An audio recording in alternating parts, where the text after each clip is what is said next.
Hi friends, இன்றைக்கி நம்ம beef எலும்பை வச்சு ஒரு சூப்பராக ஒரு சூப் செய்ய போகிறோம். வாங்க எப்படி செய்கிறதுன்னு பார்த்துடலாம். வீடியோக்குள்ளே போக முன்னாடி நம்ம சேனலில் ஃபஸ்ட் டைம் பார்க்கிங்கன்னா சப்ஸ்கிரைப் பண்ணிவிடுங்க. பக்கத்தில் இருக்க பெல் ஐக்கானையும் கிளிக் பண்ணிக்கிடுங்க. அப்போ தான் நான் போடக்கூடிய வீடியோஸ்லாம் உடனுக்குடன் நோட்டிஃபிகேஷன் வரும். வாங்க வீடியோக்குள்ளே போகலாம். இப்போ அடுப்பில் குக்கர் வச்சுருக்கேன். குக்கர் நல்லா ஹீட் ஆகிட்டு இப்போ இதில் கொஞ்சம் எண்ணெய் சேர்த்துக்கலாம். இப்போ எண்ணெய் ஹீட் ஆகிட்டு இப்போ 1 ஸ்பூன் இஞ்சி பூண்டு பேஸ்ட் எடுத்துருக்கேன், அதை இதில் சேர்த்துருவோம். இப்போ வதக்கி விட்டுடலாம்.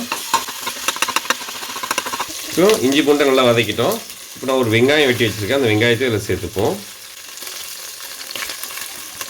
இதையும் வதக்கி விட்டுடலாம்.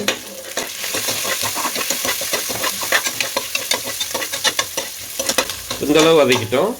இப்போ நான் ஒரு தக்காளியும் 2 பச்சை மிளகாயும் வெட்டி வச்சுருக்கேன், அதையும் இதில் சேர்த்துப்போம்.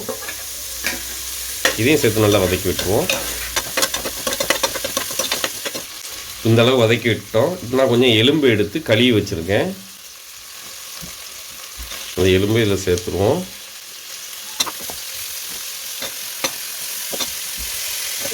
நான் இன்றைக்கி சூப் வைக்கிறதுக்காக கால் எலும்பை, பீஃபுடைய கால் எலும்பை கொஞ்சம் கொத்தி வாங்கிட்டு வந்தேன். இப்போ இதில் ஒரு 1/4 ஸ்பூன் மஞ்சள் தூள் சேர்த்துக்கலாம்.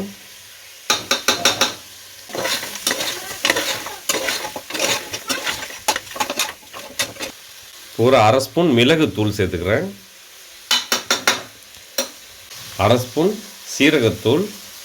சின்ன பையனும் கொஞ்சம் குடிப்பான், அதனால் நான் கொஞ்சம் உரப்பு கம்மியாக தான் வச்சுருக்கேன். நீங்கள் உங்களுக்கு தேவையான அளவு உரப்பு சேர்த்துக்கிடுங்க. இப்போ இதுக்கு தேவையான அளவு உப்பு சேர்த்துக்கலாம். பெரியவங்க எனக்கு தேவைன்னா நான் எக்ஸ்ட்ரா 2வது பெப்பர் கொஞ்சம் போட்டுப்பேன் குடிக்கும்போது. நான் சின்ன பிள்ளைங்களுக்குங்கிறதுனால கொஞ்சம் உரப்பு கம்மியாகவே தான் வச்சுருக்கேன். நீங்கள் உங்களுக்கு தேவையான அளவு உரப்பு சேர்த்துக்கிடுங்க. இப்போ எலும்பு வேகிறதுக்கு தேவையான அளவு நம்ம தண்ணி சேர்த்துப்போம்.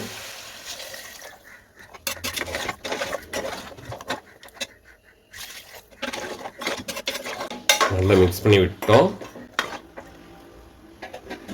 இப்போ குக்கரை மூடி ஒரு 8 விசில் போட்டு எடுத்துக்கலாம். ஒரு 8 விசில் வரட்டு. இப்போ விசில் வந்துட்டு அப்படியே நம்ம எலும்பு சூப்பு ரெடி ஆகிட்டு இப்போ எடுத்து வச்சிடலாம்.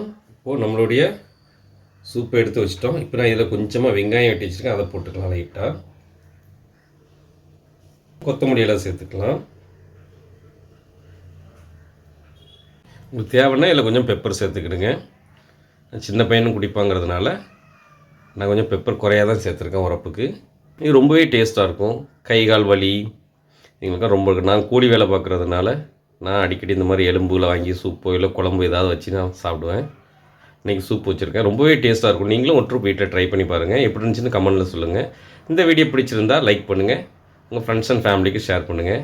எனக்கு கொஞ்சம் ஜலதோஷம் பிடிச்சிருக்கு, அதுக்கும் இந்த சூப் ரொம்ப நல்லது. நம்ம சேனலில் பீஃப் ரெசிபி நிறைய போட்டுக்கோ, டிஸ்கிரிப்ஷனில் கொடுக்க மறக்காமல் செக் பண்ணி பாருங்கள்.